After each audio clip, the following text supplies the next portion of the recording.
Good morning. Let us start our sixth and the last unit. This is axis symmetry, FEM formations. In the axis symmetry, what is axis symmetry body? Just I will go through the basic principle. You will understand.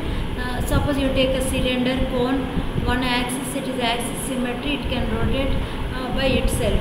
That is what axis symmetry. Then instead of x, y, z, you will get r and theta. One more sigma theta you will get. Epsilon x, epsilon y, sigma theta you will get. That is the only change in the axis symmetry element. Now before we go for 8 noded, let us take 4 noded isoparametric formation of an axis symmetry body. The same function you will be using here also.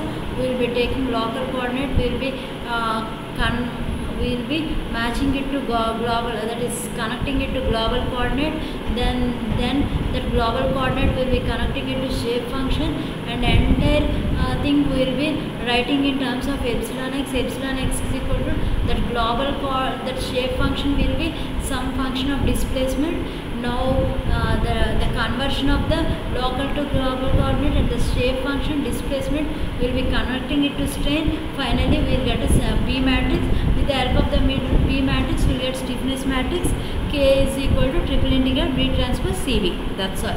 The same principle you will be using, except here you will be using epsilon theta. So let us take n1, n2, n3, n4. You are aware now already this one. Now epsilon x, epsilon y, epsilon theta, gamma xy.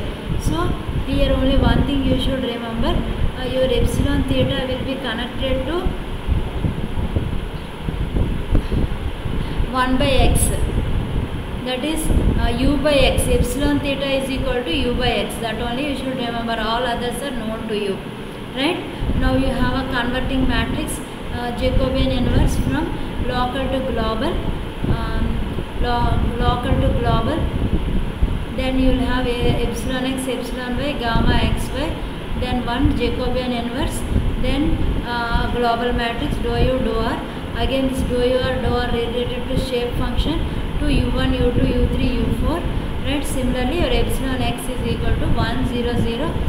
Then Jacobian matrix. Then your shape function matrix and u1, u2, u3. All these three matrices are called as B matrix. Then K is equal to triple integral B transpose CEB. The same principle we will be using for your 8 noded or 16 noded or 20 noded. I is equal to 1 to 20, I is equal to 1 to n. Right? With this we have completed our 6 units. Thank you.